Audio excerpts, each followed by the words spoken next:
We have a mega supermarket merger that just happened recently, and we need to talk about it. Welcome to the Produce Moms. This is the podcast where I talk to various people who've made an impact on the fruit and vegetable community. There are so many stories to share that will change the way you look at fresh produce. Brittain Ladd, we are so glad you're here. You are truly one of my favorite people in the world. I have learned so much from you on LinkedIn.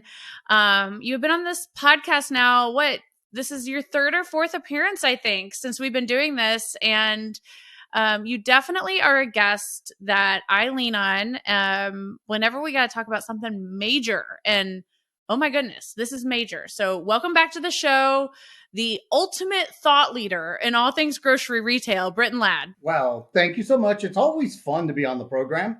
So thank you for having me back. And by all means, we can talk about whatever you'd like. Well, we got to talk about Kroger and Albertsons. I mean, this is news that I don't know if I was super surprised because I follow you on LinkedIn.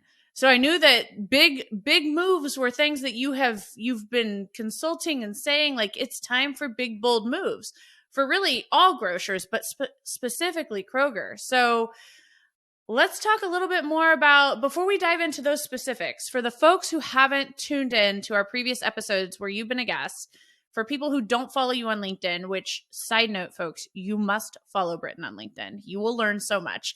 But Brittain, tell a little bit more about your background and why you're the perfect person to talk about these things.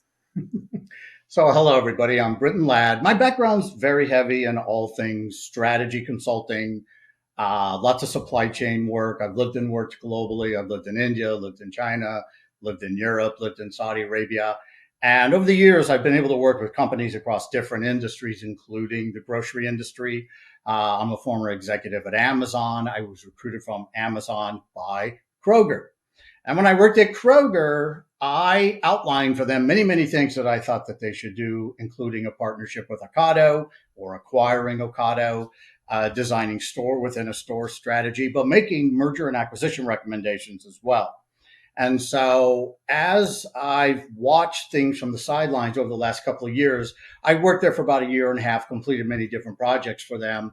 I've been really following the grocery industry, but what I've also been doing is writing a lot of content on LinkedIn. And I've basically been reaching out to executives and telling them, this is what you need to do.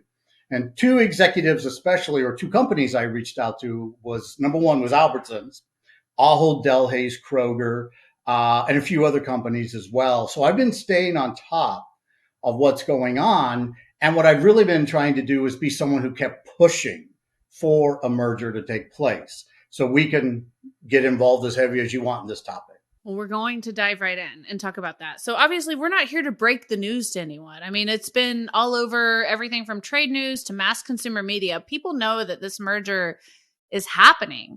And it's a multi-billion dollar acquisition. But let's talk about why is it something that you have thought for so long needed to happen? Well, so number one, when we look at the grocery industry and we look at the players in this, so you have Walmart, who controls about 25% grocery market share. You have Amazon, who only controls 2% today, but it's Amazon. You know, Amazon's a gigantic company. Amazon plans everything in terms of a decade. They've owned Whole Foods for 5 years. For those of you who don't know, I was the first person to recommend Amazon to acquire Whole Foods. I did that in a research paper in 2013. I also designed stores for Amazon, and the stores Amazon is building are nearly identical to my design.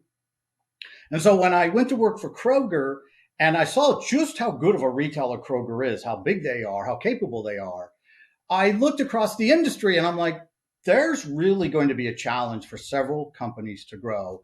And the one that I always knew would have the most difficulty was Albertsons. Over the years, Albertsons executives really have made bad decisions. They've taken on too much debt. Thankfully, a couple of years ago, they hired a man named Vivek Sankaran, someone I admire very much. And I knew that Vivek was someone who could think big. He's a former executive at PepsiCo. So when Vivek joined the company, I started to write things on LinkedIn where I said, Albertsons needs to merge with someone. And the first company I said they should absolutely go after is Ahold Delhaize. Ahold Delhaize is more focused on the East Coast. Albertsons is more of a West Coast company. So from a pure strategy perspective, they're a great fit. The other thing that I said is that they could look at possibly being acquired by Alibaba, or they could merge with someone like Kroger, or the wild card is someone like Costco could acquire Albertsons. Basically, what I was saying to the industry is there has to be consolidation. Things are going to have to change. And if an Albertsons can't find a way to merge with someone, Albertsons is going to die a slow death, regardless of who ran it. And so when I look at things from a strategic perspective and I say, if I ran Albertsons, what would I need? Well, I wouldn't be able to get the things I need on my own in the company, but I know if I'm acquired by someone or I have a strategic partnership with someone, preferably I'm acquired by someone, now it opens up all kinds of possibilities. And so that's why I kept pushing for, a little over 3 years and all time taken into account for this merger to take place. And so I wasn't surprised at all that a merger happened. What I am surprised at is how Ahold Delhaize foolishly allowed Kroger to acquire Albertsons, because now Ahold Delhaize, one of the largest grocery retailers in the world, they really have no one that they can merge with other than maybe a BJ's Wholesale on the East Coast. And BJ's is frankly a pretty small player. So I'm really curious to see what happens to Ahold Delhaize now. And frankly, what I believe will happen is eventually they may be acquired by someone too. Yeah, it's really interesting. And the merger and acquisitions, I mean, it's just happening throughout the supply chain. I mean, we've talked about that here at the Produce Moms and other episodes, whether it's, on the farm, the farming consolidations that are happening to more downstream all the way to the retailer. So Brittain, I mean, let's also set the stage. You and I are talking, today is October 19th. This is going to publish in a couple weeks. So to my knowledge, the current state of this merger is it's been approved by both companies, Kroger and Albertsons, but there's still some regulatory approvals that are pending. Is that correct?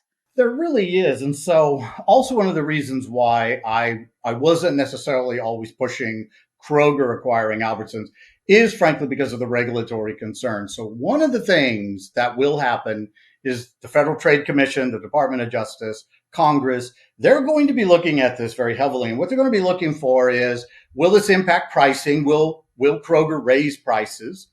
Is it going to take away choice and competition, meaning in areas where these stores exist or even where stores don't exist? Is Kroger now going to go in there and build more stores to take even greater market share and limit the grocery options, for frankly millions of consumers? And when you look at that from a regulatory perspective and you look at the map of where Kroger stores are, Albertsons stores are, I can see how regulators are going to raise concerns. But I had researched this several years ago, and I could never come up with a reason why regulators could stop the deal from happening. For a legitimate reason. They could still make it happen. I mean, if Congress doesn't support the merger, the Federal Trade Commission, Department of Justice, if they extend this out too long, right now, at the earliest, it'll be about 2024 before the merger would be approved completely, allowed to go through. But there's no saying that this couldn't drag on until 2025, just from all of the legal ramifications and legal challenges. So although both companies have approved the merger, they want it to happen, there's really nothing taking place to put these two companies together yet, and they won't do so until the regulators actually approve it.